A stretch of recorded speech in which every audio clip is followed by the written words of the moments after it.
Salut tout le monde, je suis ravi de vous retrouver aujourd'hui pour une nouvelle vidéo. Après une présence un peu en pointillé ces derniers mois, mais l'une des raisons pour lesquelles je me faisais un peu absent, c'est parce que j'ai déménagé. Vous vous doutez bien que je suis très heureux de tourner une nouvelle vidéo devant cette bibliothèque. Les plus observateurs d'entre vous auront remarqué que ça fait plus d'un an que je n'ai pas fait de point lecture parce que la dernière vidéo dans laquelle je présente mes dernières lectures date d'août 2018. Pourquoi pas? Je me lance donc le challenge dans cette vidéo de vous présenter un an de lecture en une seule vidéo. J'en ferai deux si vraiment je me rends compte que c'est trop long. J'ai fait plusieurs catégories qui vont de livres bof jusqu'à coup de cœur absolu dans lesquels se mêlent plusieurs genres. Je ferai d'ailleurs un petit bilan chiffré à la fin, mais c'est parti parce que là, il y a du boulot. Bon, c'était déjà bien le bordel dans ma bibliothèque, mais j'ai pas rangé les choses. Bon, on commence avec une première catégorie qui est celle des bofs, c'est-à-dire une catégorie de livres qui n'ont pas transcendé cette année, dont je ne garderai que peu de souvenirs, voire que je n'ai plus dans ma bibliothèque.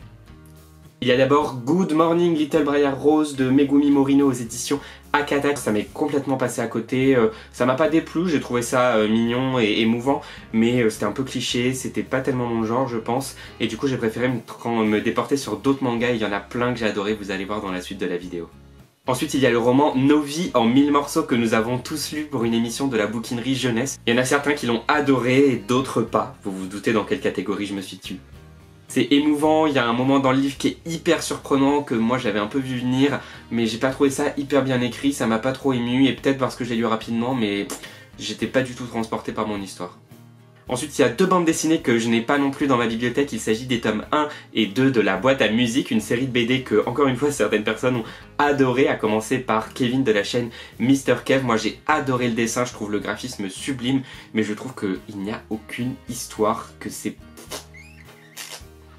Et on a un autre manga qui est pas vraiment bof mais que moi je n'ai pas aimé, il s'agit de Bonne Nuit Poun Poun. C'est signé par un mangaka très célèbre mais moi je suis totalement passé à côté. Les dessins sont très beaux, il y a une vraie profondeur, c'est caustique, ça parle de la société japonaise, ça dit des choses intéressantes, ça fait réfléchir, mais c'est un humour très particulier, un humour noir, c'est un truc un peu absurde, c'est des personnages, il y a quelque chose de cruel dans cette histoire qui du coup est aussi assez réaliste, mais moi ça m'a pas réellement plu. Alors il faut savoir que c'est plus ou moins classé par ordre chronologique de lecture dans chaque catégorie, mais comme je suis ce genre de personne qui commence à faire des listes de lecture puis qui oublie de noter les livres qu'il lit, c'est un petit peu bancal.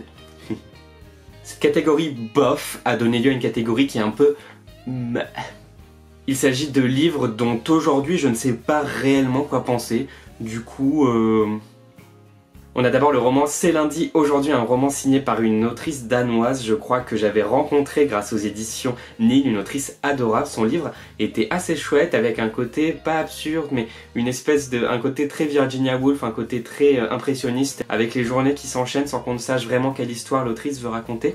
Mais à dire vrai, je sais même plus si j'ai terminé le livre, d'ailleurs je ne sais pas où est le livre et du coup je sais plus trop quoi en penser. Ensuite on a Boy Erased de Garrard Conley qui est publié aux éditions Autrement, qui a été adapté en film très récemment, qui est un témoignage très puissant sur l'homosexualité et notamment sur les centres de thérapie pour guérir de l'homosexualité en Amérique du Nord. C'est donc une histoire forte, puissante et émouvante par son sujet, très bien écrite, qui porte vraiment à réflexion, mais à côté de laquelle je suis totalement passé en termes d'émotion, parce que je crois que c'est trop bavard. Beaucoup trop. Sur un tout autre registre, on a le livre Enquête à Hong Kong, qui est un petit roman sur le trafic d'animaux que j'ai trouvé sympa, qui apprend plein de choses, mais dont j'ai pas un super souvenir, notamment parce que j'ai l'impression que c'était justement un livre à message qui voulait vraiment faire passer ce message et ses réflexions sur le trafic des animaux, et du coup j'ai pas l'impression que ce soit un livre qui m'ait énormément transporté, mais c'est un livre sur lequel j'ai entendu de bons retours d'enfants, donc n'hésitez pas à vous pencher dessus. Ensuite on a deux bandes dessinées de David Snug, un auteur dont je vais reparler dans la suite de la vidéo parce que j'ai lu pas mal de livres de sa bibliographie à l'occasion du salon Époque de Caen.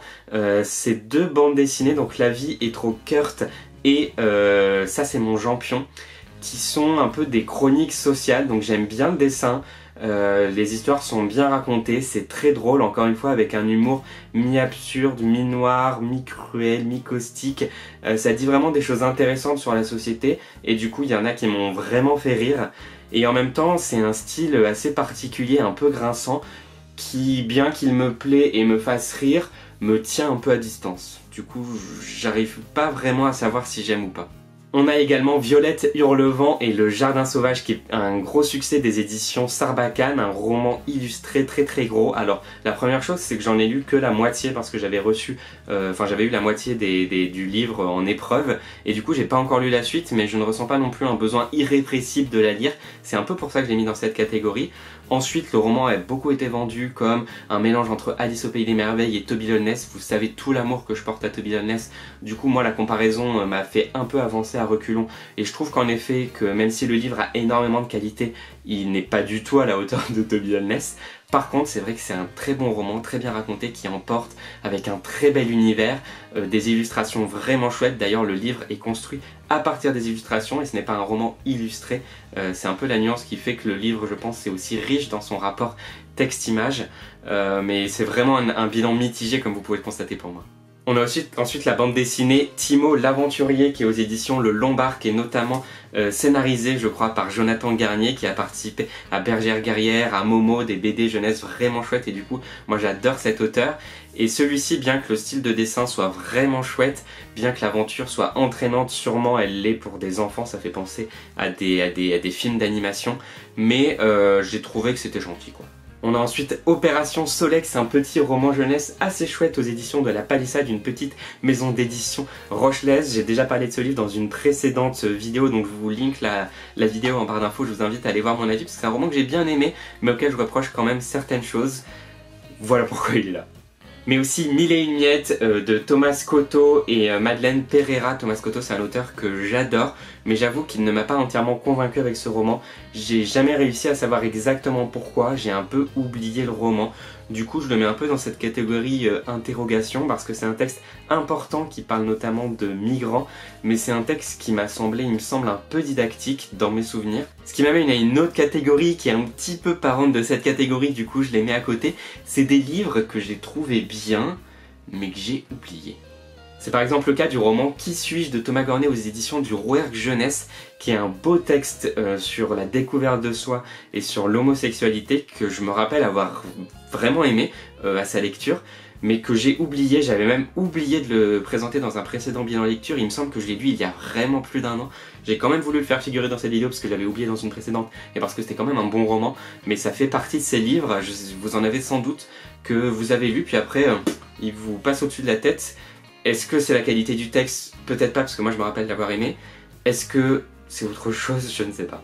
Et je voulais aussi vous présenter dans cette petite catégorie la bande dessinée Rose, dont j'ai vraiment envie de lire la suite, parce que je me rappelle que c'était une BD entre fantastique, polar, réalisme, avec un style graphique très beau, mais que pareil j'ai un peu oublié, et j'ai une fois de plus trouvé cette bande dessinée un peu légère sur le scénario.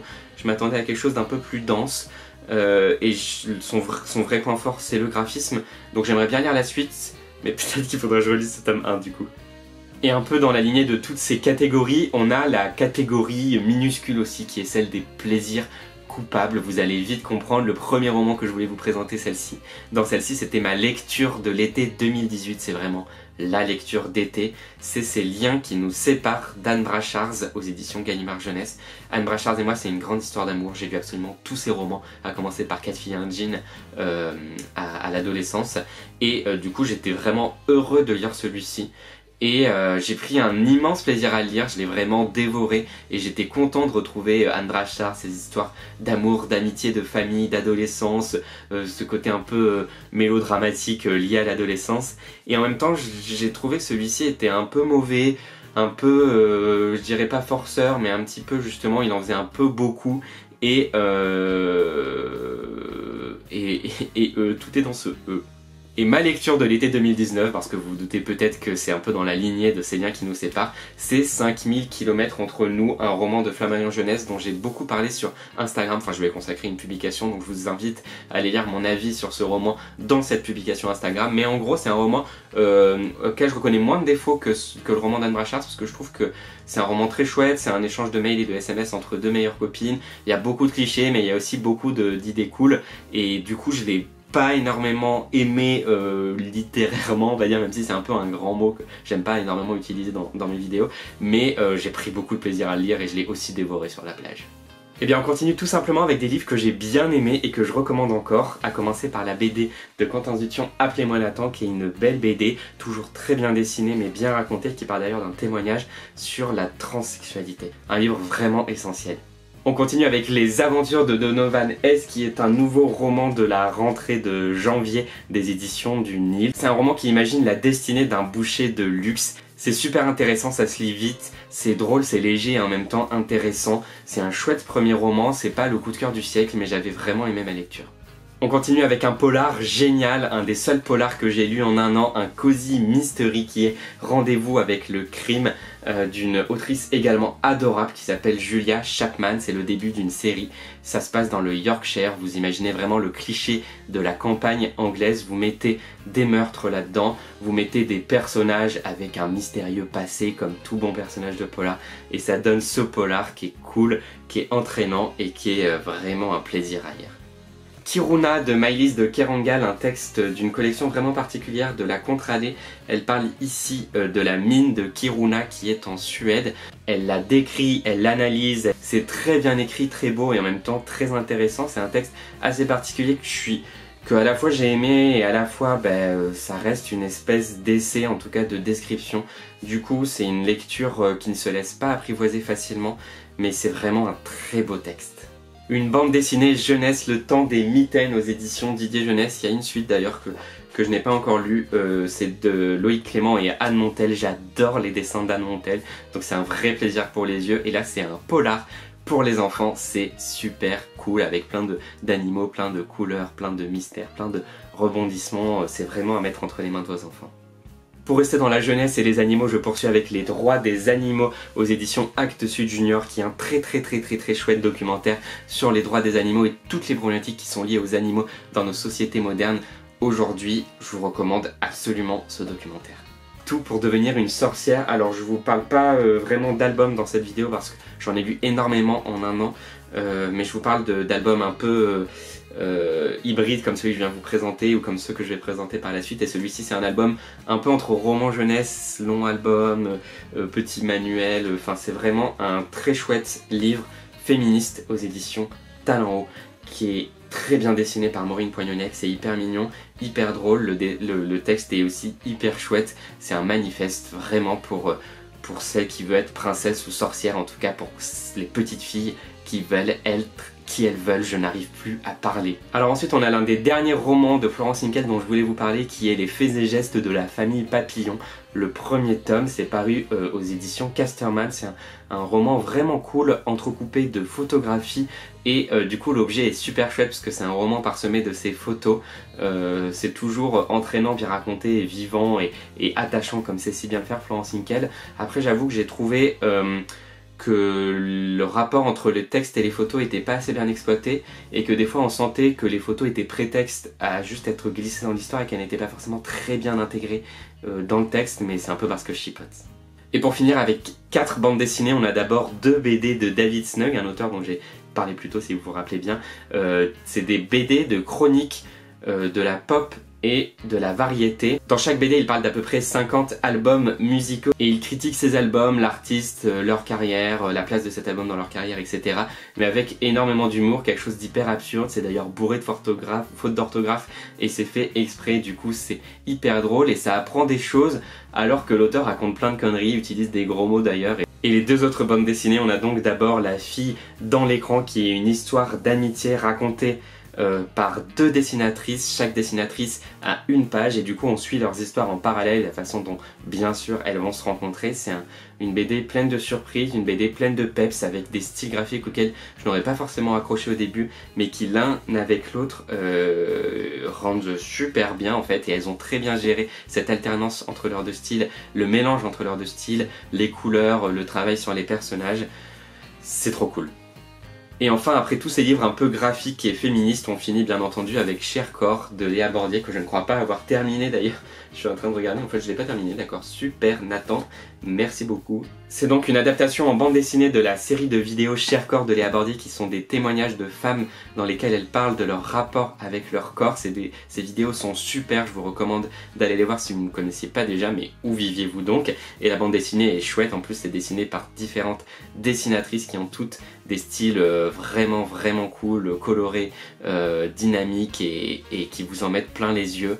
C'est aussi fort par les thèmes et l'émotion qui débordent de cet album, et donc je vous recommande énormément la chaîne de Léa Bordier comme sa bande dessinée. Si vous voyez ce plan, c'est que je n'ai pas relevé le défi de parler d'1 an de lecture en une seule vidéo. Je choisis donc de la couper en deux. Vous me direz, en 2 vidéos, 1 an de lecture, c'est déjà pas mal. Vous pourrez retrouver la deuxième partie qui est celle dans laquelle je parle de mes livres préférés de l'année. C'était plus simple de couper ainsi, hein. C'était pas juste pour vous appâter sur la deuxième vidéo. Elle sortira, je l'espère, la semaine prochaine. J'espère que cette première vidéo vous a plu, que ce n'était pas trop indigeste. N'hésitez pas à me partager vos coups de cœur en commentaire et surtout, portez-vous bien. Allez, salut tout le monde!